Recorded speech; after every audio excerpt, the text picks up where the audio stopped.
And we now will begin the conversation.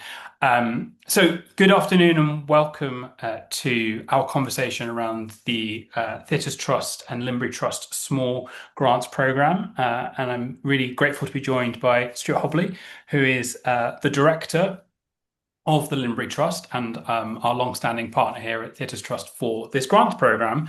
So, Stuart, welcome. And before we jump into discussing this programme, it'd be great for everyone to hear a little more about the Limbury Trust. It's your 50th anniversary right now, and it's our 50th anniversary. So, please share with us all a bit of a history of the Limbury.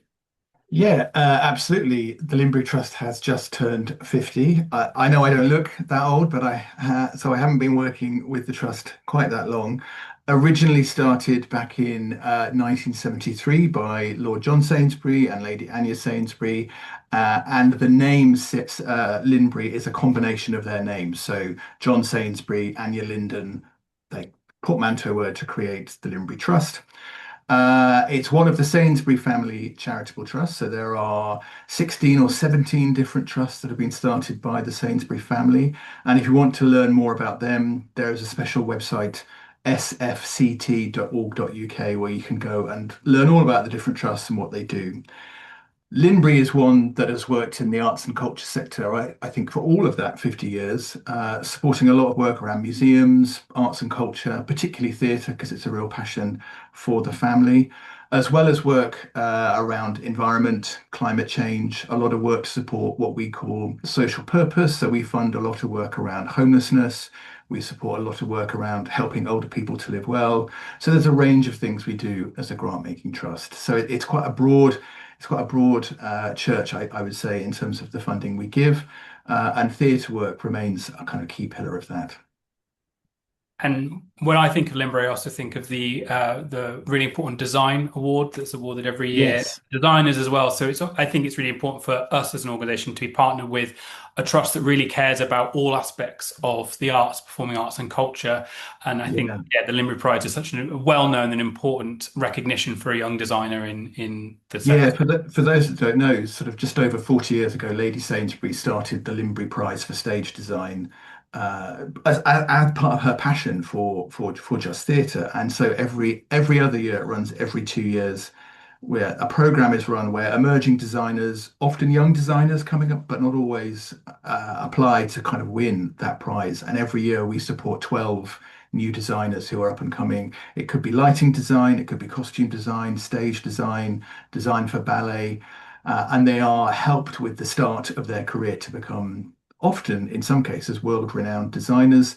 And if any of you are in London at the moment, there is an exhibition of the Limbury Prize winners' work on at the National Theatre, I think until April. I was about to recommend going to see it. So yeah, I highly recommend every year going It's to see great. It's it. really amazing. Brilliant. And as I said, I think it just is useful for people to know about the Limbury Trust and the family's passion for the arts and for our especially our country's theatres. And we were talking before we began this session around the history of this partnership, which obviously predates my time at the trust because I'm relatively new. But it'd be great to hear a bit more about how this partnership came about to lead to the Small Grants Programme back in 2021 and how that sets up this partnership.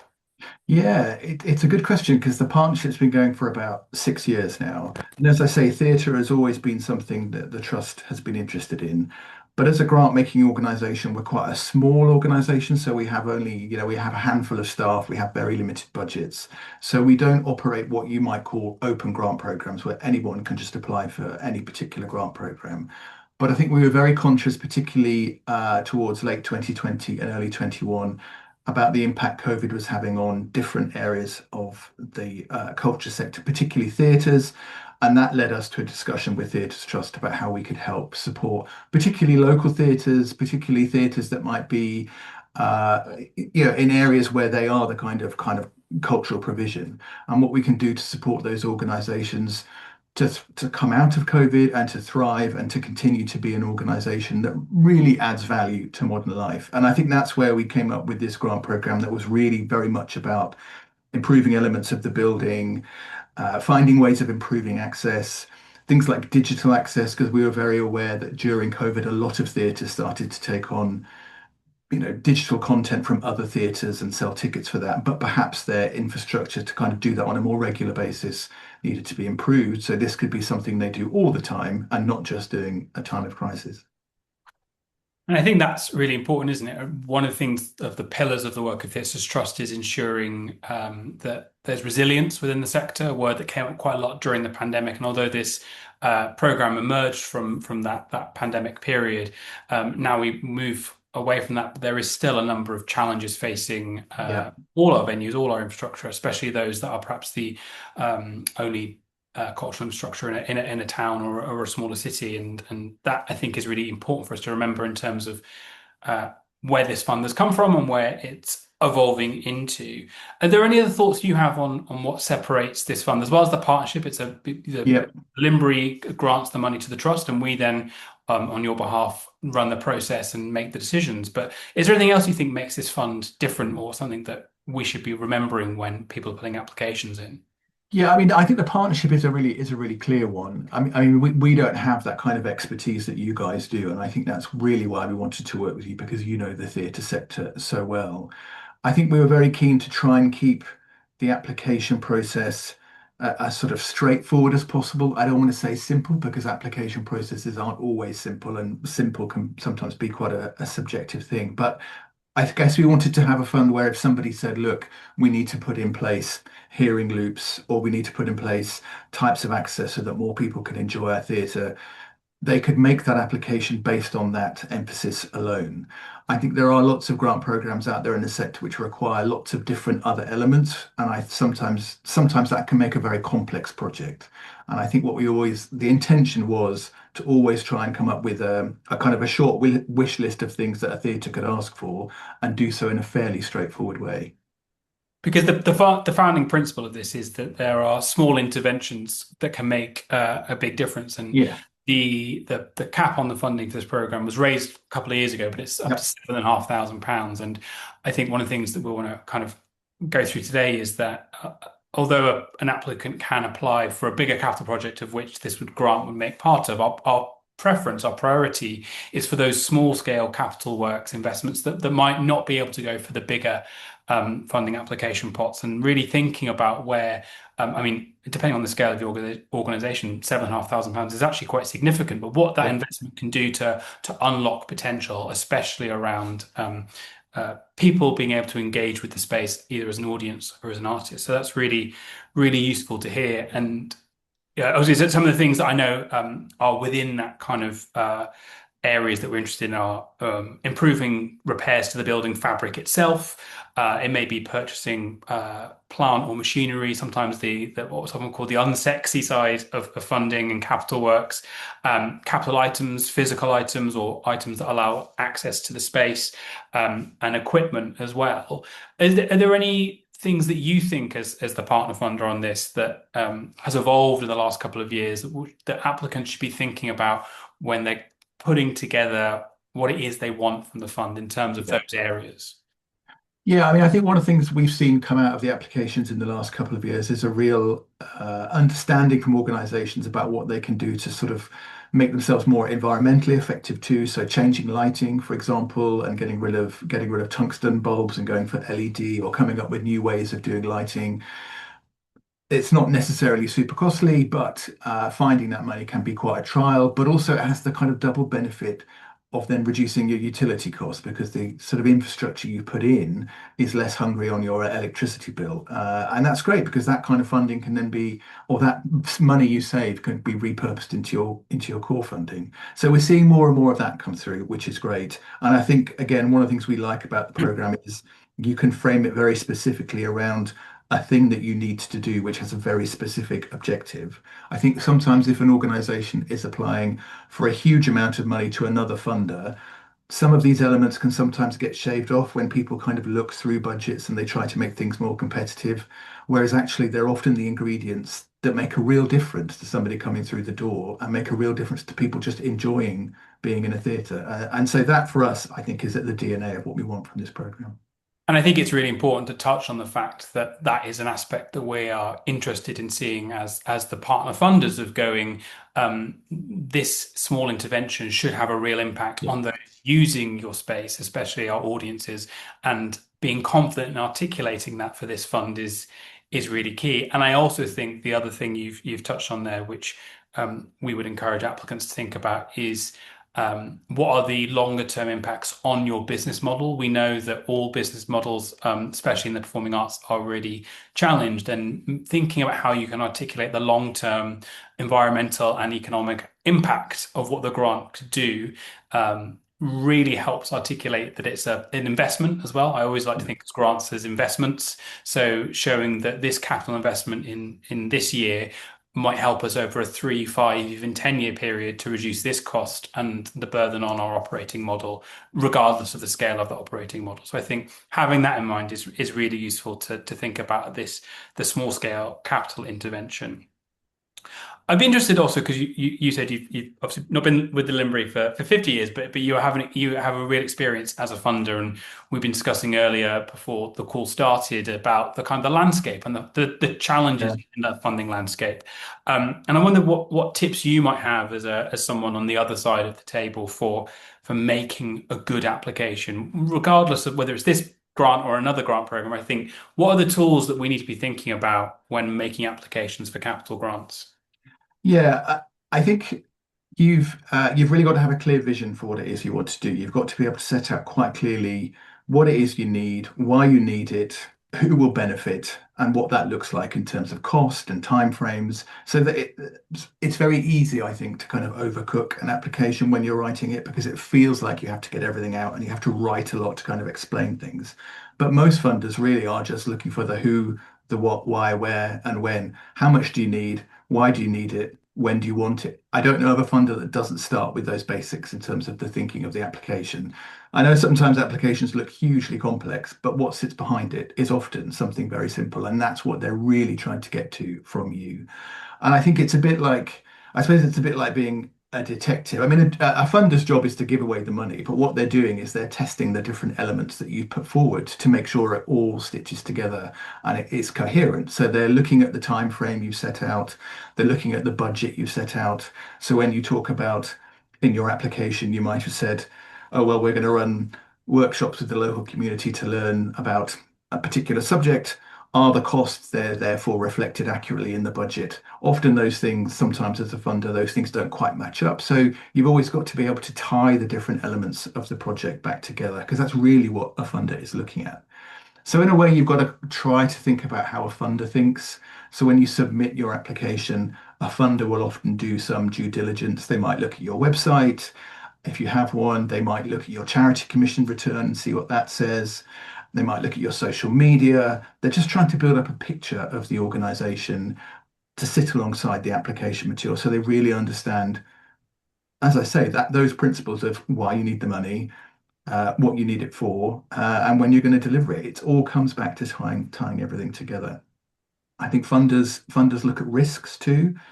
Often funding can be competitive, so risks your project might present will be something they will look at.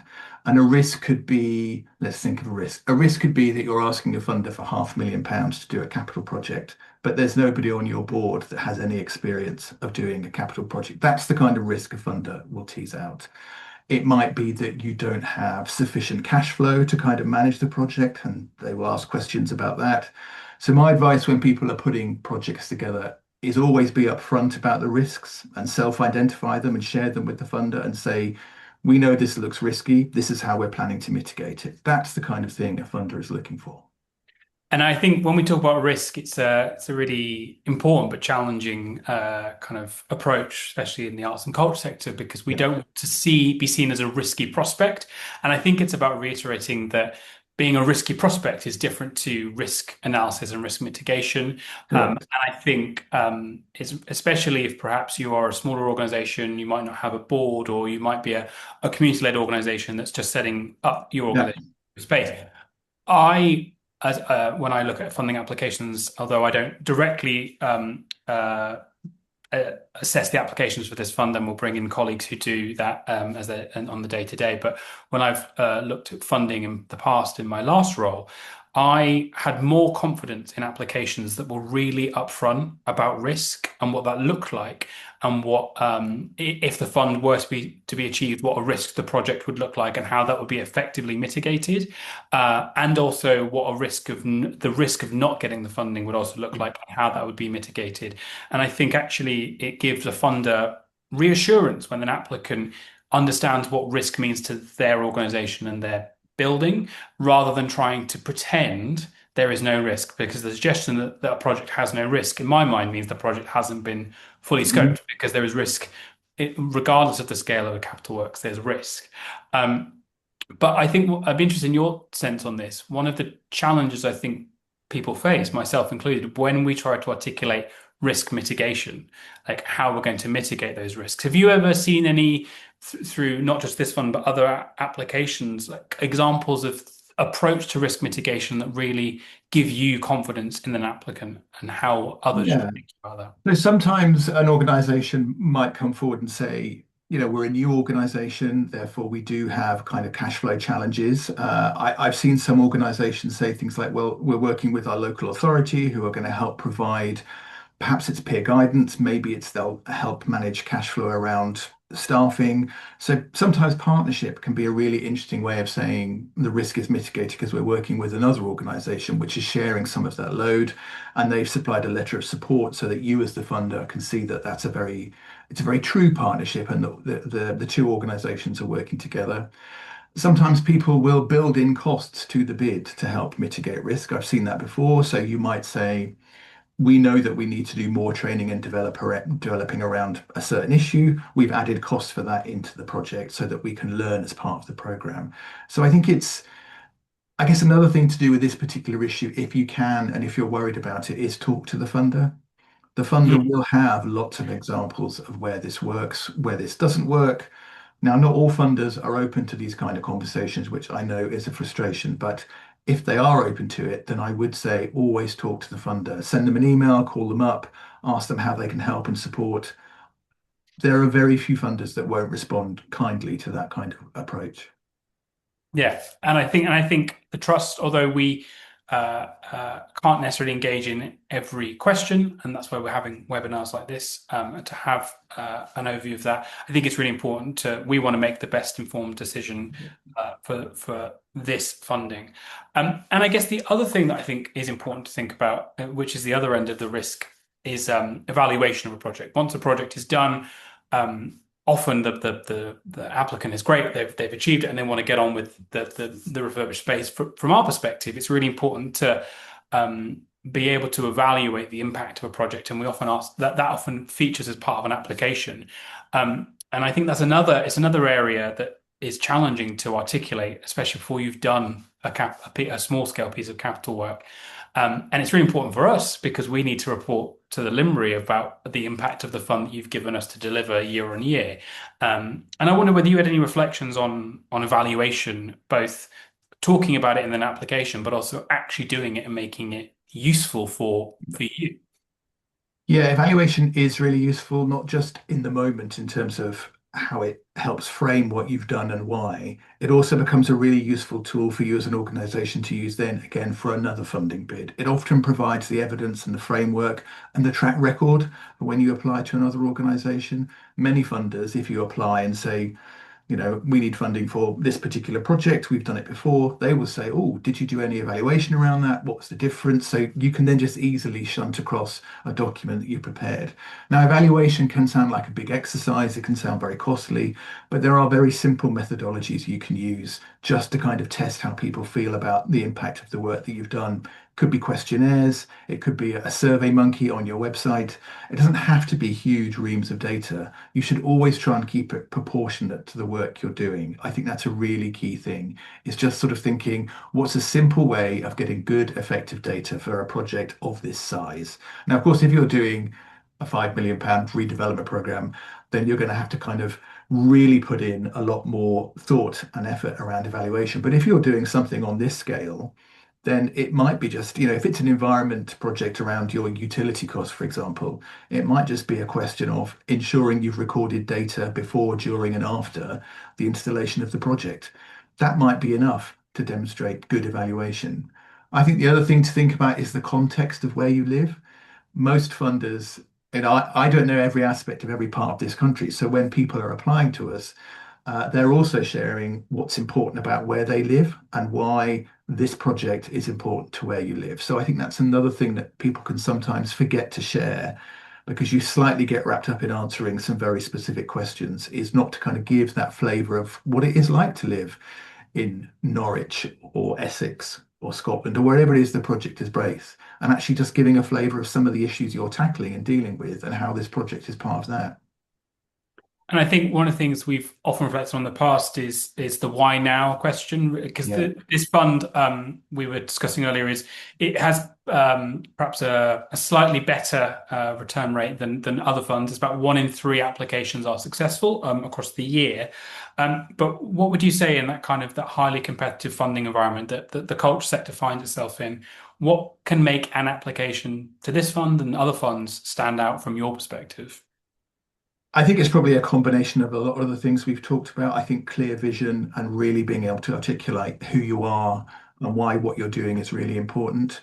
Um, I think carefully through the application and what's being requested and the timeframes and the deadlines. It's not unknown for bids to come in late, or bids to come in with elements missing.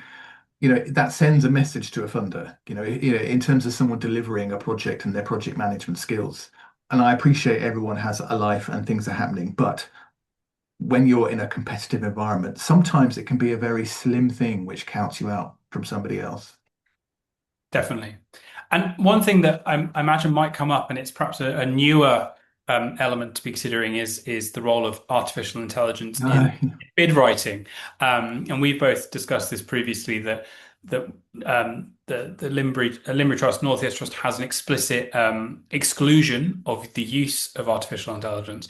I have some thoughts, but I'd be interested in your thoughts and recommendations on how to think about the use of AI, especially generative AI, in yeah. developing an application to a fund. So AI is a really interesting one, and I have definitely read bids where you get a sense that this has probably been written by a piece of software rather than a person. Now, that's not a problem because I think sometimes AI can really help you crystallize and summarize quite clearly a complex piece of information. And it's a really good tool for doing that kind of thing. I think it's less good at selling the flavor of who your audiences are, and what you need to do. So I always say to people, if you're using AI, use it judiciously and make sure you check the information that it brings back. It's a bit like, if you were applying for a job, you would reread everything you have submitted before you send it off. And I think it's a bit like AI because it's very clever, but it does things very quickly. And sometimes when it scrapes information off the internet, it may come back with information that isn't correct. It often will. I'll give you an example. I recently used Copilot to kind of look at a set of accounts for me, and I just asked it to kind of summarize some key points of an organization's accounts. And it said it could provide some further context for me. So I said, fine. And it brought back various bits of information. And there was one piece that I thought was really odd. And when I looked into it, they had scraped a press release from another organization, which was about the organization that applied to us. So what it was presenting slightly as a fact was someone else's opinion through the lens of a media article. Now, if I hadn't looked at that, I might have absorbed that as a piece of true information. I'm not saying it was false, but it was very subjective. I wasn't looking for subjective information. I was looking for a clinical appraisal of a set of facts. So I think you just have to remember that AI is a very, very sophisticated idiot, and it will do what you tell it very quickly. And you just have to double check everything that it brings back. Agreed. And I think I always think the generative side is quite misleading because I find AI, there are many AI tools, including Copilot, but as an editing tool rather than the creation tool, and helping me think about other ways or more clear ways to frame something. especially when trying to get within a word count. If you're facing a word count issue, Yeah. I find when you're asking it to generate from scratch, it can be quite poor. But again, another real life example, in a previous role when was scoring grant applications for the question around risk mitigation, near identical answers for different projects. It was the same, and I found that, and you could tell automatically that it was most likely generated by AI because you could put side by side applications where they had written almost the same response, and it was not specific enough. It was too generic, and it felt very mechanical, and that's why I think it's a really useful tool for editing and reflecting. You can have conversations with it about an idea. If you haven't got another person to bounce off, if you're in a small organization, although humans are, I think, always better to bounce ideas off. But if you're it's late at night and you're stuck. But yeah, I think using AI to answer an application question is a slippery slope because it takes away, like you say, the independence of ideas and the kind of the originality that the personality that you as the human can present. And I think on that risk mitigation question, which I'm again really fascinated by, it completely raised a red flag for me that if your risk mitigation is being delivered by a chatbot, then do we have faith in you as a funder that you can then actually deliver that project? Sure, that's all really been useful, and I'm just going to cover a few of the overviews. Obviously, there's full guidance available on Theatre Trust website about the fund, but just since everyone's here, worth reminding a couple of the eligibility points. So, to be eligible for this fund, you have to be a not-for-profit organization.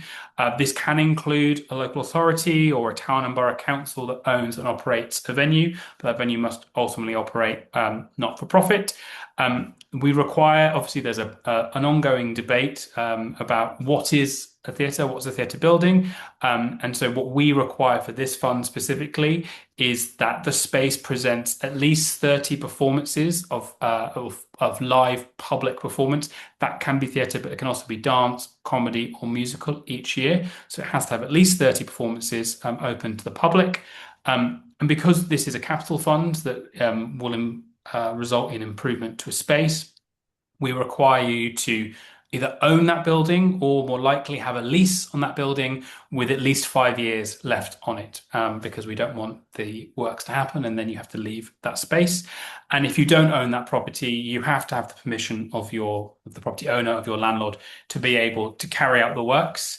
There are some things we cannot fund through this fund. So we cannot fund venues that are primarily cinemas or music venues. We cannot fund, as with most funds, capital works that have already started or are due to start before a decision from our fund has been made. We can't cover revenue costs. This is explicitly a capital fund, so we can't cover loss of earnings, staff time, training, except if it's a consultant to do the capital work or staffing in that sense, but not core operational staffing. We can't cover any loss of income related to project installation, sometimes known as closure costs. That can't be used. This fund can't be used for that, and we can't cover cost of building surveys or reports. So some of the work that might happen before a capital project, we require evidence that this capital project, the small scale intervention, is ready to go. And a disclaimer, as we said, it is a subscribed fund. We receive an average 3 applications for every grant we can make. So that we do welcome applications from theatres across the UK that meet the criteria above, and whether they're voluntarily or professionally run across all scales. It has to be for a theatre space. You can't apply as an individual. You have to be applying for a specific building. Although it doesn't exclude bigger capital projects, the whole purpose, as Stuart has alluded to, of this fund is for the smaller scale works that might not get off the ground as part of a bigger capital project. We really want to make sure that we have a wide breadth across the country, and we often think about the geographic spread of where our funds go, and where there's real demonstration of need and investment in cultural infrastructure in that area, which sometimes is a deciding factor in how we make those really difficult choices between a number of highly scored and eligible applications. And as I said, works cannot begin until after the award decision is made, and we normally make the decision within 3 months from the application date closing. So really think about the timeline of your works when making an application, given the 3 months time between uh, the deadline of the fund and when a decision will be made.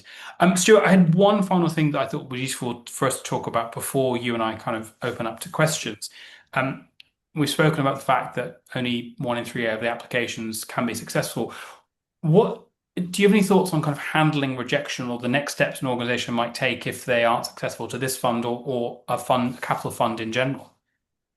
Yeah, I mean it's a fact of fundraising life that you're going into a process where one of the outcomes of the process is you may not be successful. I think the first thing to do is is to you and your team try not to take it personally. It's very difficult when that rejection comes, and it can be very upsetting for the board and for the organizations and the audiences you work with. I would talk to the funder and try and get a sense of why the bid's not been successful. Sometimes it could just be that somebody has presented a bid that just isn't very good for all sorts of different reasons. And often the funder will write back and say, these are the areas that could have been stronger, these are problems, this is where the bid was weak. And you will then need to think about what you can do to try and strengthen that. Again, that's why I think having conversations with the funding organization can really help, because they can help articulate or interpret that.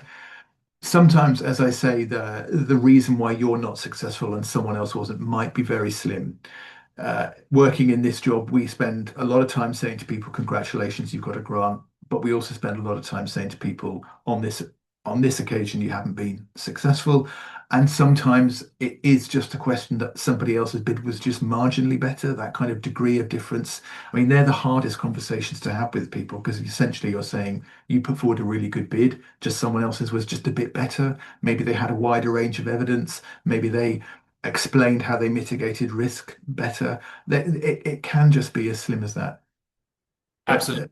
I think it's just talk to the funder and really try to get an understanding of why it hasn't worked this time around.